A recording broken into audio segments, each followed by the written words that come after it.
What's happening, everybody? Boy Big Brando, and today I wanted to show you guys a comparison of heat transfer vinyl versus Plastisol transfer. Now, I've been getting a lot of questions asking about the two, which is better, heat transfer vinyl or screen printed transfers or Plastisol transfers, whatever you want to call them. Which one is the better choice? Now, to answer it in short, there is no better of the two. They're both really good for the respected formats. They're just made for two different things. Now, if you're doing like a custom one-off t-shirt, maybe a birthday t-shirt for somebody, or just a random custom shirt for somebody, you wouldn't go the Plastisol transfer route because you would need to order those in bulk. Now, if you're like me and you're running a brand and you want to sell something for retail, this is where Plastisol transfers pretty much shine, because you could gang up multiple images onto your transfer sheet and then you pay that one low cost per sheet, and now you have X amount of designs on that one sheet. If you haven't seen the video of me showing Plastisol transfers and the benefits of using them, check that video out now. So like I said, I wanted to compare the two and show you guys two side-by-side comparisons of the same exact design. One was done with heat transfer vinyl, the other one was done with a Plastisol transfer. Now, as a disclaimer, what I use my vinyl cutter for is basically just to test out design. So I'll cut out one design, press it on one t-shirt for myself, and I wear it around in public, somewhere where there's a lot of foot traffic,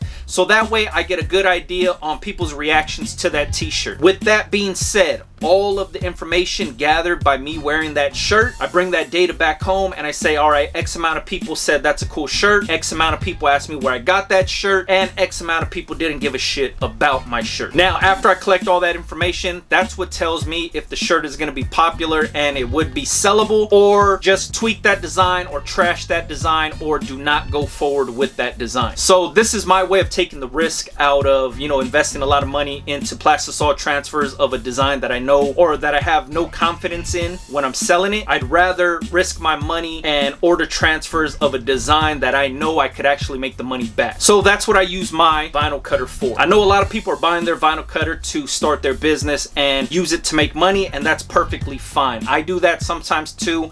I make custom shirts for people. I don't advertise that I do it, but the people that know that I make custom shirts, it's all by word of mouth, and they refer my services to other people. So let me show you the t-shirt that I cut out with vinyl, and this was my test t-shirt before I ordered the Plastisol transfers. This right here is the Churro Shirt. Obviously you've seen this before if you've been following me. If you follow me on Patreon, you see me create this from concept to actually HTV to Plastisol transfers to selling out of these t-shirts. So here it is. Try to get a little closer for you guys. Basically it's just a heat transfer vinyl shirt, right? Here's the front hit and here's the back. Very standard, very basic heat transfer vinyl. I use ThermoFlex vinyl for this design right here. This is just the regular white, and this is on an all-style t-shirt. Now, here is the Plastisol transfer t-shirt. Same exact thing, front hit, and there's the back. Get a little closer for you, hopefully it's in focus. Plastisol transfer, heat transfer vinyl. Plastisol transfer, heat transfer vinyl. Not that big of a difference. Side by side, let me just show you what it looks like. Side by side. So this one right here is Plastisol transfer. This one is heat transfer vinyl. Not sure if you could see a difference. There's not that much of a difference within the two. So a lot of people ask me which one's better, which one do I prefer, which one is more durable, which one will last more. I get questions about these two all the time. One, because I talk about using the Cameo 3 cutter. That's the vinyl cutter that I use. So a lot of people always ask me, what's the best heat transfer vinyl? What's the best method of creating a t-shirt using the Cameo? And then they get confused when they see me talk about Plastisol transfers, because they think they could run the Plastisol transfer through the cutter and create designs or whatever it is. Or people sometimes call the Cameo 3 a printer when it's a vinyl cutter, but honest mistake, you know what I mean? So for myself, what I use my vinyl cutter for, like I said, was to test out designs. I have a design, I create it, I cut it out on vinyl, press it on one t-shirt, and then I'm wearing that t-shirt the next day just to see what people say, how they react to that one t-shirt. With the information gathered from me wearing that one t-shirt, it'll tell me if I should order Plastisol transfers or if I should just trash that design. That's kind of my proof of concept when it comes to designs. So after everything goes good, a lot of people give me positive reactions to the heat transfer vinyl t-shirt. I order Plastisol transfers, and that's what I sell to the actual customers. Now, when it comes down to comparing the two, I'm going to try to do this side by side as close as possible where it's still in focus. This one, Plastisol transfer. This one is heat transfer vinyl. I don't know if you could actually see it, but this one right here, the Plastisol transfer, I'll do it this way. The Plastisol transfer, very, very soft, very much in the t-shirt. The feel feels like it's in the t-shirt because it's ink. It's not vinyl. This is actually Plastisol ink pressed on with your heat press. Lines look crisp, sharp. Print looks opaque, good, feels good. Like I said, here's the front hit. Front of the shirt, back of the shirt. That's Plastisol transfer. This one is heat transfer vinyl. Try to get close on there. Not in focus. Come on. All right, there you go.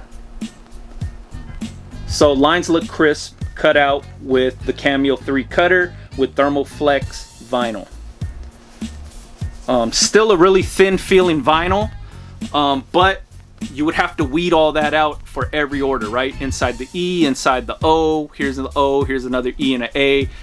You would have to weed all that out. Same with the front hit. You would have to weed out all of this stuff for every order. I don't want to do that. You know what I mean? That's why I use Plastisol transfer. So here was the comparison of the two. Plastisol transfer on this side, heat transfer vinyl on this side. They look almost identical.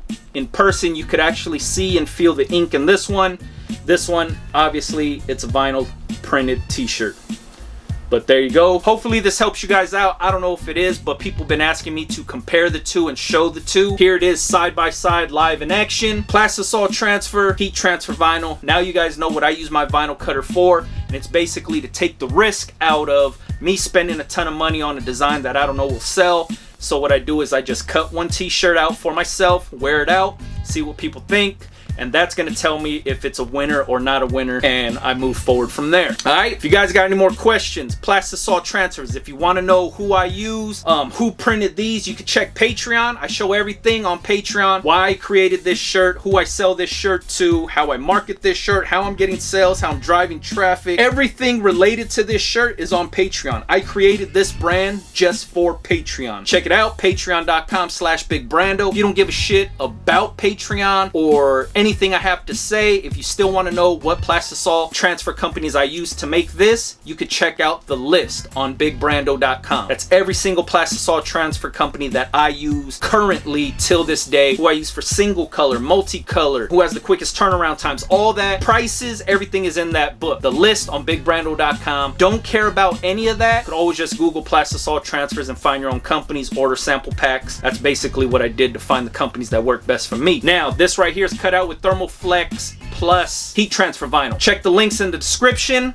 if you wanted to get this same exact vinyl. If not, you don't even got to worry about it. You could buy it from whatever vinyl manufacturer that you already go through. Same goes for the Cameo 3. If you wanted to get a Cameo 3, you could check the link in the description and get yourself one exactly like me. You could get the same setup I got if you wanted that. If not, go through whoever you want. Check out Craigslist, offer up all that stuff. People always ask me about equipment. If you don't care about using used equipment, Craigslist and OfferUp is going to be good options for you. If not, check the link in the description. You can get the same stuff that I use. Get your businesses going, all right? Glad I got a chance to do this for everybody that's been asking me. So please, you could stop commenting, asking about it. Oh yeah, and if you're not following Big Brando TV on Instagram, make sure you do so. I created that Instagram account strictly for the YouTube audience. So I always post on the stories on there whatever I'm doing. If I'm making shirts, if I'm cutting vinyl, if I'm pressing Plastisol transfers, when I go live on YouTube, all of that information is shared on there before it goes live. So Big Brando TV on Instagram if you wanted to catch up with me, all right? Catch you guys on next one, man. Yeah.